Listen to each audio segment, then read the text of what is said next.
So today we'll be interviewing the woman behind Verushka shoes, Payal Kothari. So hi ma'am. Hi. So can you briefly tell us a bit about yourself and your journey so far? So Verushka is a footwear brand. We started off about 10 years ago when there weren't many women making shoes at all in our country. We tried to capture a niche, and today we're a successful brand, and we're hoping to, recruit a lot more people and teach them our trade. So what inspired you to start up Verushka as a shoe brand and what makes it stand out from the rest? So the product itself is very unique.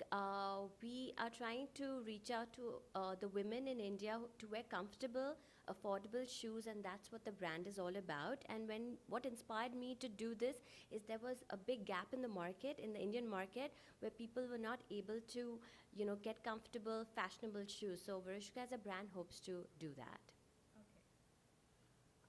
What is the culture at Verushka? So at Verushka, we're easygoing. It is a fashion brand, so we are open to innovative ideas. We give everybody their own space, and the good thing is, everybody who is with the company, they do everything. They're part of the entire process, right from design to production to product placement. They get a view of everything in there because it's a small company. So the culture is, learn all and move forward. Um, what is a day in the life of Payal Kothari like? So, very early on in my career, I learned that I needed to do things my way and my time. So, in a way, that's why I started Verushka because I was hoping I could do that. But little did I understand that, when it's a startup, you pretty much take the work back home. So, the day starts with Verushka. So the day starts with Verushka as a brand, what we're going to do today, and at the end of the day, it kind of, we take the project back home. Yeah. So what is a day in the life of Payal Kothari like? So we start off dreaming about shoes right from the beginning of the day, and we sleep with the dreams of shoes. So we basically the entire day starts with designing to production to dealing with clients to teaching the staff how to deal with customers, collaborations, new products. So it's kind of like we do everything under one umbrella. So there are days when we have to wear several different hats to different roles to take on for the brand. Can you tell us a bit about your first internship, your job, your experience? How was it like, and what was the key away from it? So my first fashion internship was with Nina Shoes and Delman in New York City, and we it was kind of interesting. Also, it let me kind of learn a lot in all the different departments. And yes, of course, it was difficult because your first internship, you have to understand that people don't take you very seriously, and there are days when you're sitting and not doing much. But that's also a learning process, and you can also learn a lot by just observing other people in a role.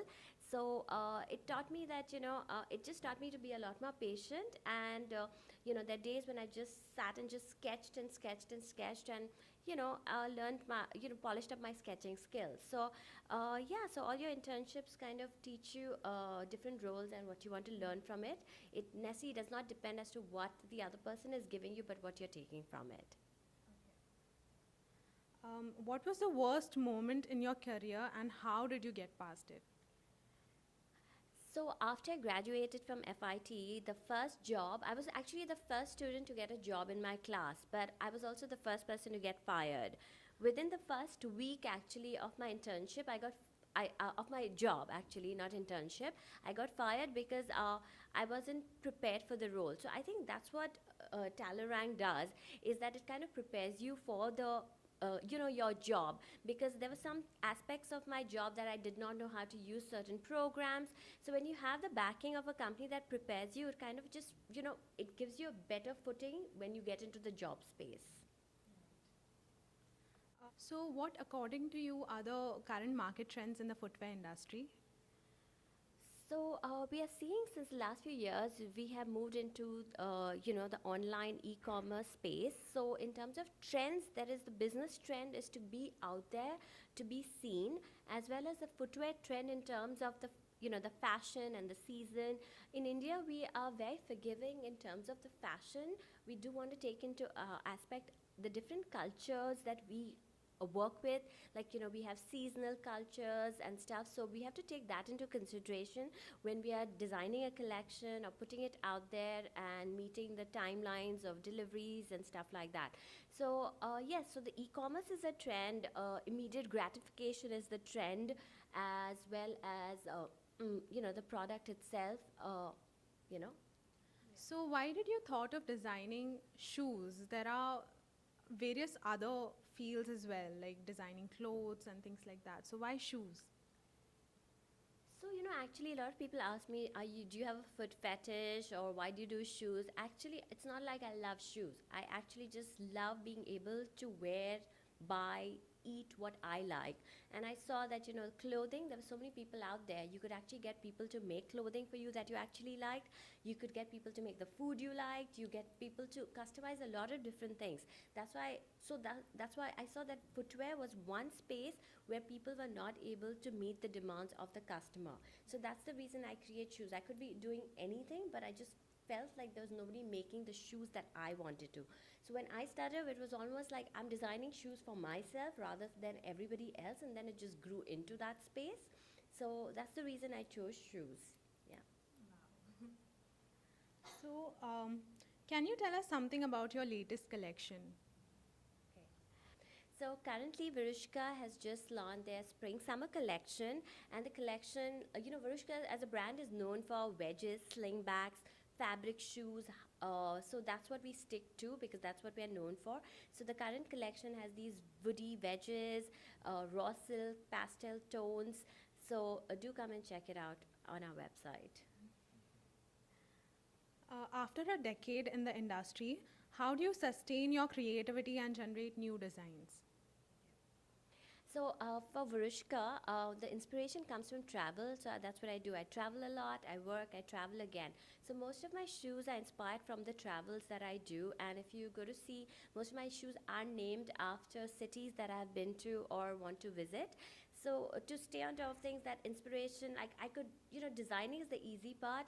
The production and the actual creation of the shoe when it comes into life in front of you, that's more important. But inspiration has never been a problem because there's inspiration in pretty much everything. And in our country, there's so many different cultures that can inspire you. Traveling just within our country can give you enough inspiration. Yeah. What shoes would you pick as a must-have for a birthday? For a birthday. If you're gifting someone a shoe, you should try and get something that's a little more forgiving, so you don't have issues with style and fit and stuff like that. So actually, my favorite shoe, my all-time favorite shoe, would be a wedge peep toe with a sling back because it's a very forgiving shoe. The wedge gives comfort. The sling back gives, holds your foot in place. The peep toe gives the foot, space to breathe.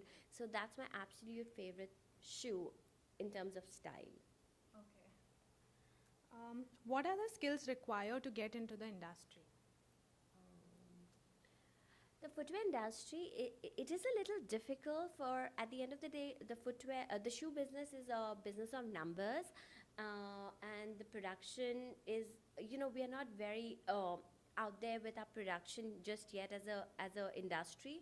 So it is a little difficult to combat those things, plus finding skilled labor. Retaining labor, and it is always in any field when you're working with labor, you get a lot of issues with timelines and materials and deadlines and stuff. So like any other business, it is difficult, but at the end of the day, we are growing with the industry. So what skills does a student require who's just graduating from a college to get into this industry? To get into this industry, which would be the footwear industry, you kind of have to have some aesthetic sense. You should be great with organization. You should have great communication skills. I think these three are something that you kind of need to polish up pretty much in every industry that you get into, but more so, fashion, because at the end of the day, we all are small companies. We do everything under one roof. So not only are the aesthetics important, but also looking at balance sheets and numbers. So you kind of need to have a sense of all of that. Sure. So a good business background in that would also be helpful. So my name's Rutuja, as you know, and I'm in the third year of my degree. I'm studying in Sapphires. So here's my resume. Are there any suggestions that you would like to give to me?